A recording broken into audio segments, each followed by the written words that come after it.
This guy is nuts. Is he really making daily recordings of his possible divorce and releasing it as a podcast? They both cheated on each other? She's making 6 figures and still doesn't contribute to any joint endeavors financially? Why is she still with him? Why is he still with her? I can't wait for the next episode. This helps me be a better wife. So this is how men think. I hate my husband less now. I understand my wife more now. These are some of the listener comments to the Divorce Diaries podcast. All over the map, I know.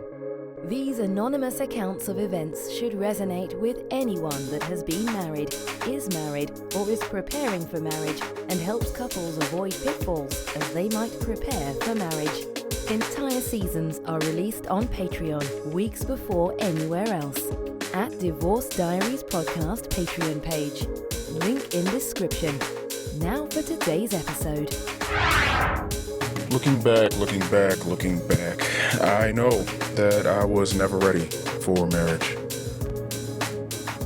When you get married before you can legally have a drink of alcohol, like I did, that really speaks to how much you probably don't know about life. Was I mature enough to know or say that I may, that I want to get married? Yeah. And did I take it seriously? Yes, I took it very seriously. Did I don't know. What was I committed to my wife? Yep, sure was. Now, did I know what being too young to even have an alcoholic beverage, did I really understand what commitment meant? Yeah, sure, of course. The Webster's Dictionary version of commitment, I understood what that meant. Hey Siri, what does commitment mean? What does commitment mean? Sorry, I can't show the result to you while you're in the car. Sorry. What's the definition of commitment? The state or quality of being dedicated to a cause, activity, etc. Do you want to hear the remaining one? Yes. An engagement or obligation that restricts freedom of action. I don't know what that is, but give me a sec. I'm backing into a parking spot to claim the keys to my new apartment. I am moving out of living with my family. Yep, that's happening. So my heart is breaking and I'm simultaneously making this recording. Because life is kind of a shit show. But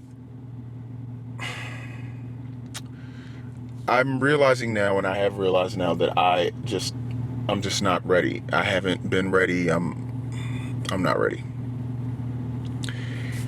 I'm ready now in the sense that I understand what it takes to be married. So I think that right now, if I and my wife wanted to commit to each other right now, I think that we could have a really happy time being married. I think that we could. But I think that there's a lot of bad blood, and I think the damage has been done, and I think we are, we're probably past it now. We're probably past it, and there's no getting it back. Too many things have happened, too much bad blood, too much anger, yelling, too much hurt, too much pain, too much of everything. Too much betrayal.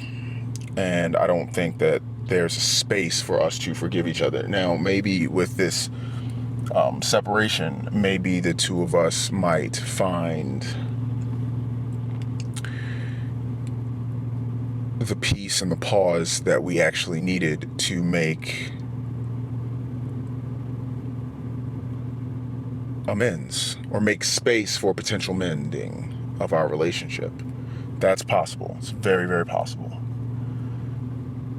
I don't know if that's what I want. I don't know if that's what she wants. But I know we probably can't be under the same roof, or maybe we shouldn't be under the same roof right now. And that's why, I'm moving here. Things happened, very bad things, and get out, that's what it is. So, I was never ready, because there's no way a young kids, especially me, I can't speak for her. I definitely believe my wife was way more ready than I am, and I was. She just is. She was just ready, and I wasn't ready. Because she didn't really change as much as I did. She's pretty much been the same type of person for our entire relationship. And I have grown and regressed and matured and been immature and fluctuated way more as a guy sort of trying to figure it out. And I did not understand what it meant to be a husband, what it meant to commit to my wife specifically. I'm not just going to say a woman, but my wife specifically. What does it mean to what does it mean to commit and really give of yourself? Like, I involved my family in a few things, communication wise. We moved in with them, and there's this biblical, even though I don't practice Christianity as like I did when I was younger, there's a Bible verse in there, and it's like, leave and cleave. You have to leave your current family and cleave to your wife. And a wife needs to leave her family and cleave to her husband. And you can't let anyone else back into that, because it sort of fosters this awesome environment of the two of you, regardless of what happens, you guys against the world. That's it. And it's almost like soldiers in a foxhole. And I didn't understand that. I understood the words and I understood the principle, but I didn't understand the practice. And therefore, I didn't understand the gravity of the principle. And I think that definitely cost me. And I should have never gotten married at such a young age. But I also don't want to make it seem like it's the age. It was my maturity level. And my maturity level has only gotten to where it is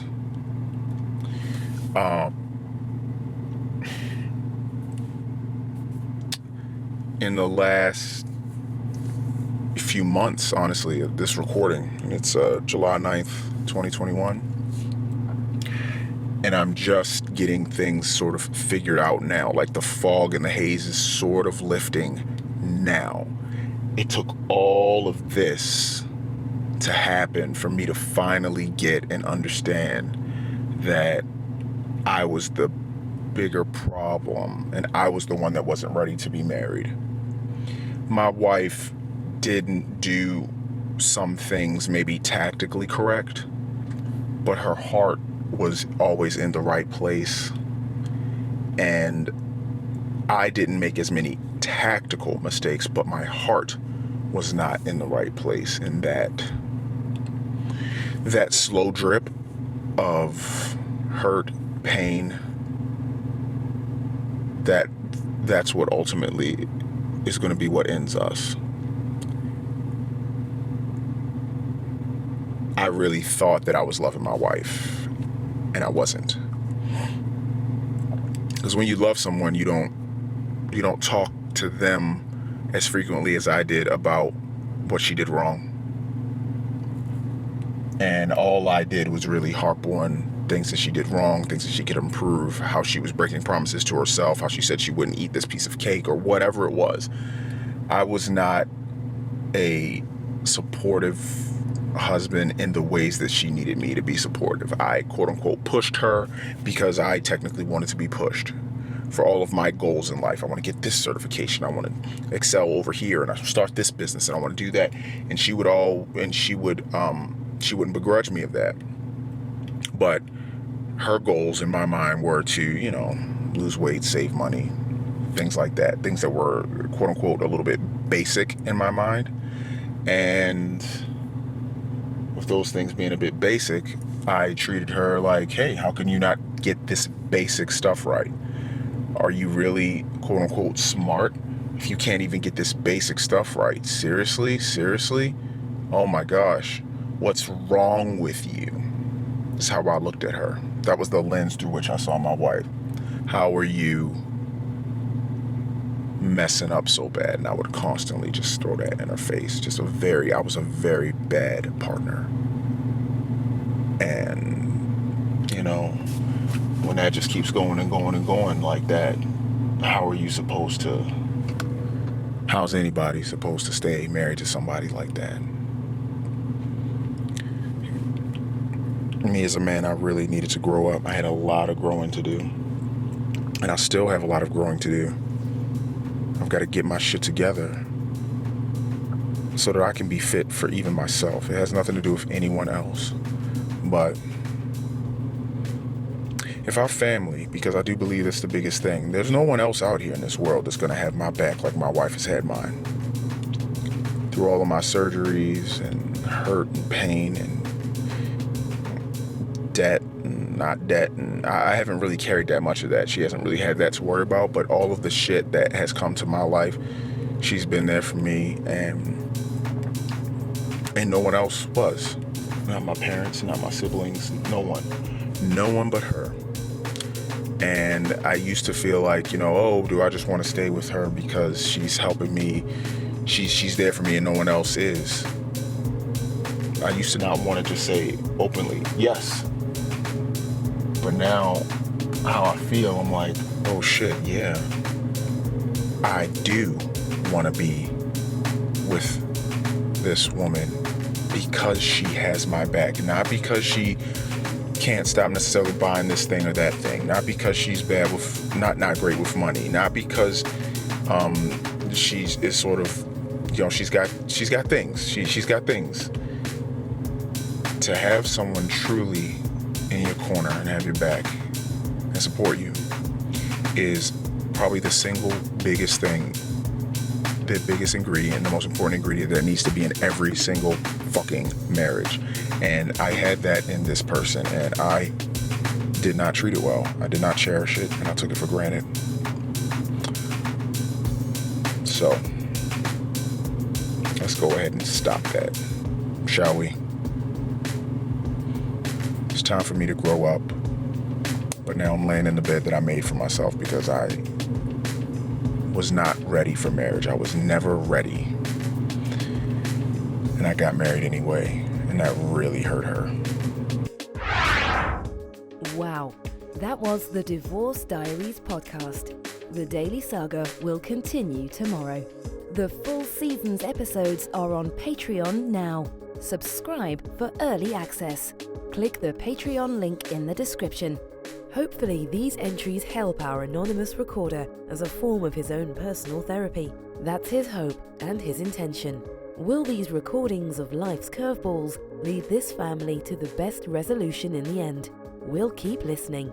New episodes are released daily on all podcast players, but all episodes are available on Patreon at Divorce Diaries Podcast Patreon page. Until next time.